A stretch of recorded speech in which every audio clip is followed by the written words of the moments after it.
Whether you're into coffee, donuts, munchkins, or any one of the bazillion breakfast sandwiches they sling every morning, Dunkin' Donuts has something for everyone. But Rome was not built in a day. And the same thing was true for America's most famous donut chain before it came to rule the East Coast with a double chocolate fist. So, today on Weird History Food, we're dipping into the history of Dunkin' Donuts. But before we get started, be sure to subscribe to the Weird History Food channel. After that, please leave a comment and let us know what other delicious restaurant chains you would like to hear about. Okay, now it's time for a little Dunk History. Time to make the donuts!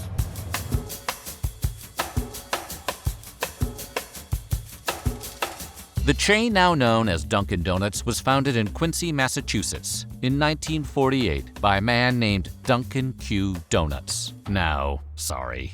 His name was actually William Rosenberg, but it should have been Donuts because donuts were his middle name. Rosenberg had already built a successful food truck operation serving the workers of Boston on their breaks. When he noticed that the coffee and donuts accounted for a full 50% of his profits, he got the idea to start a donut shop, then called Open Kettle. Rosenberg's shop quickly became known for selling more varieties of donuts than any of his competitors. How many more? Well, in those days, donut shops basically just sold a few standard varieties of donuts. Rosenberg offered 52, one for every week of the year. And he made them on site and only sold them while they were still fresh at the low price of just 5 cents. People took notice of the 5-cent donuts, as they tend to do, and the business took off. In 1950, Open Kettle changed its name to the now familiar Dunkin' Donuts. According to most sources, the name came to Rosenberg after he saw how many patrons dunked their donuts in their coffee. After bouncing the idea off of a few of his fellow executives, the name was officially changed and the store was rebranded.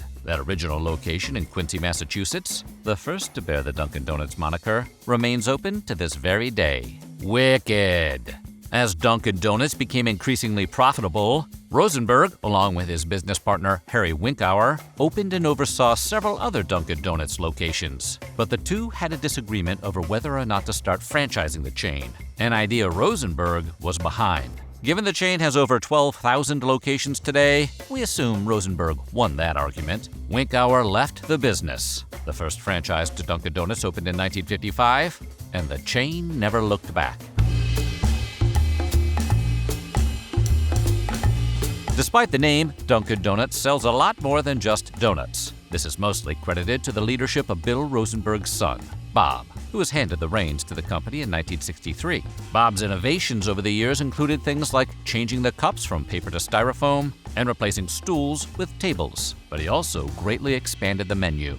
Under Bob, the company added new products like muffins, croissants, breakfast sandwiches, culottes, and bagels, which are essentially just donuts with a day job. But the most famous addition to the Dunkin' Donuts menu came in 1973, when the company started selling munchkins. At the time, the company just thought it was a fun way to use the leftover dough from the center of the donut, but people really liked them. Dunkin', the magic munchkin.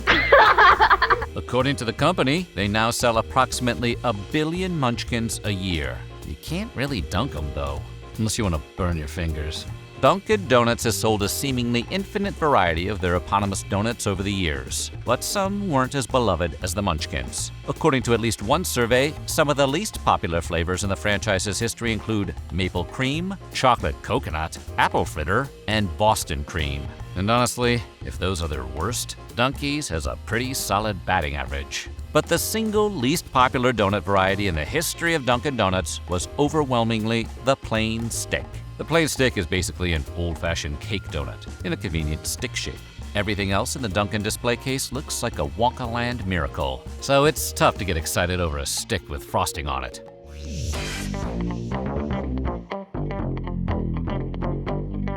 If you saw television somewhere between 1981 and 1997, then you probably know the time to make the donuts guy. Time to make the donuts. Those 5 familiar words were the catchphrase of Fred the Baker.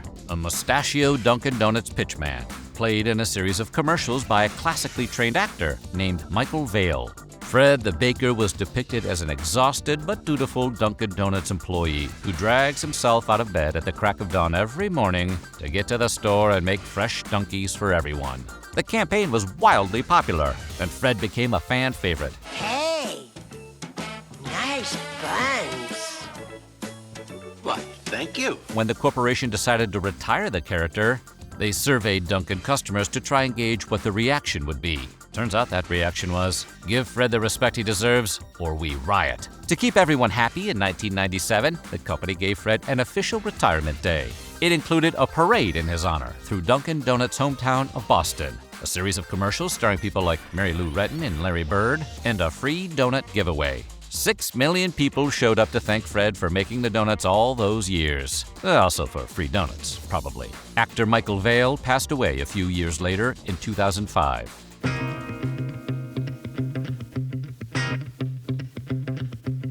Dunkin' Donuts has locations in 42 countries worldwide, even though they might not all be named Dunkin' Donuts. For instance, in Spain, the chain is called Dunkin' Coffee. We don't know what the Whopper is called because we didn't go into Burger King. But regardless of what they're called, international Dunkin' operations always makes an effort to reflect local tastes and cuisines in their donut selection. In China, for example, the company sells dried pork and seaweed donut. Locations in several other Asian countries offer their customers mochi donuts, and the company's Indian branch offers a donut filled with rice pudding in celebration of Diwali. In 1990, Dunkin' Donuts was purchased by a company called Allied Domecq plc, which sounds like the company that built Skynet. Whether or not that's true, they also owned the ice cream parlor chain Baskin-Robbins, along with all 32 of their trademark flavors. The two independent chains were eventually merged into an entity called Dunkin' Brands, Inc., which then set out to place combined Dunkin' Donuts/Baskin-Robbins locations all over the country. Still, under the guidance of Bob Rosenberg, the company put stores in non-traditional locations and began having the donuts delivered rather than baked on site, eliminating the need for buildings large enough to house a kitchen. Wait, so where was Fred going every morning? To speed the expansion plans up, the decade also saw the company on a bit of an acquisition spree. They bought up the Dawn Donuts chain in 1991, and in 1990, they bought out Mr. Donut, the donut chain founded by Bill Rosenberg's old partner, Harry Winkauer. Talk about a dunk. As for Bill Rosenberg, he lived long enough to see the massive worldwide success his business became, before heading to the Great Donut Factory in the Sky on September 20th, 2002.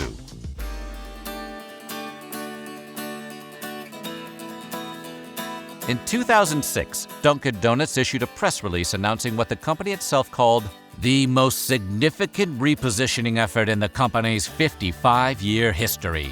It made it sound like something incredible was about to happen.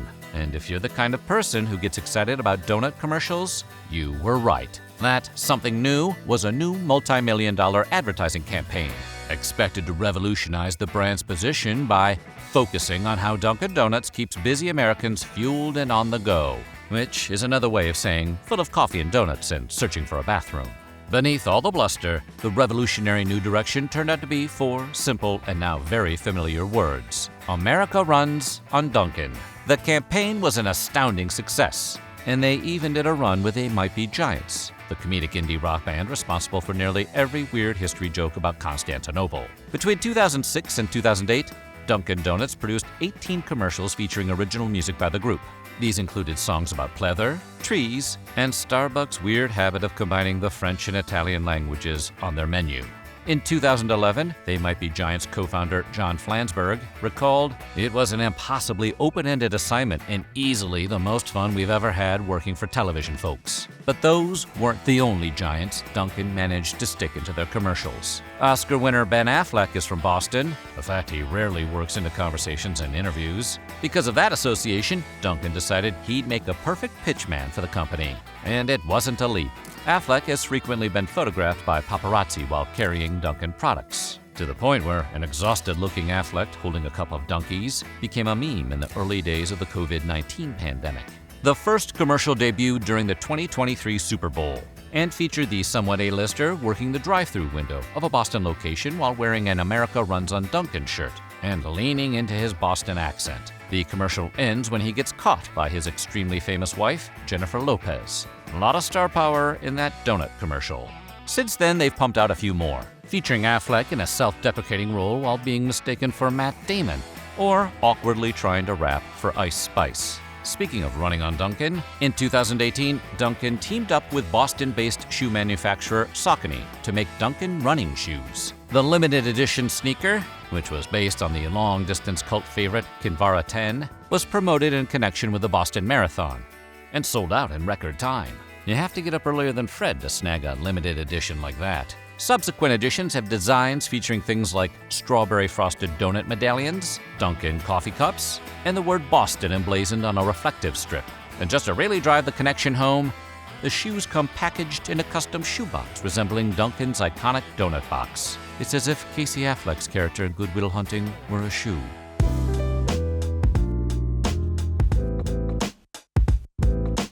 Okay, so although we've been saying Dunkin' Donuts this whole video, the truth is, the beloved donut franchise is no longer known by that name. As of September of 2018, they officially dropped the Donuts part of their name, and are now, according to them, just Dunkin'.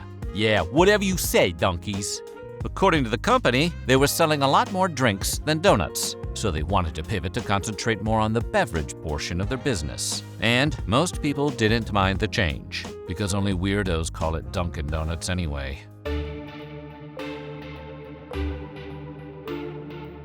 These days, every last business you interact with tries to get you to sign up for some kind of online account. And Dunkin' was no exception. Hackers breached the accounts and stole money and information in 2015, and again in 2018. According to a lawsuit filed by New York Attorney General Letitia James, the company failed to adequately inform 20,000 customers about the first hack, and a whopping 300,000 about the second one. Dunkin' denied these claims, but settled the case in September of 2020. Agreeing to notify customers about the breaches, refund any lost money, make efforts to prevent future cyber attacks, and pay a hefty $650,000 in penalties and costs. James said of the settlement, "For years, Dunkin' hid the truth and failed to protect the security of its customers who were left paying the bill. It's time to make amends and finally fill the holes in Dunkin's cybersecurity." Fill the holes. Yeah, we saw what you did there.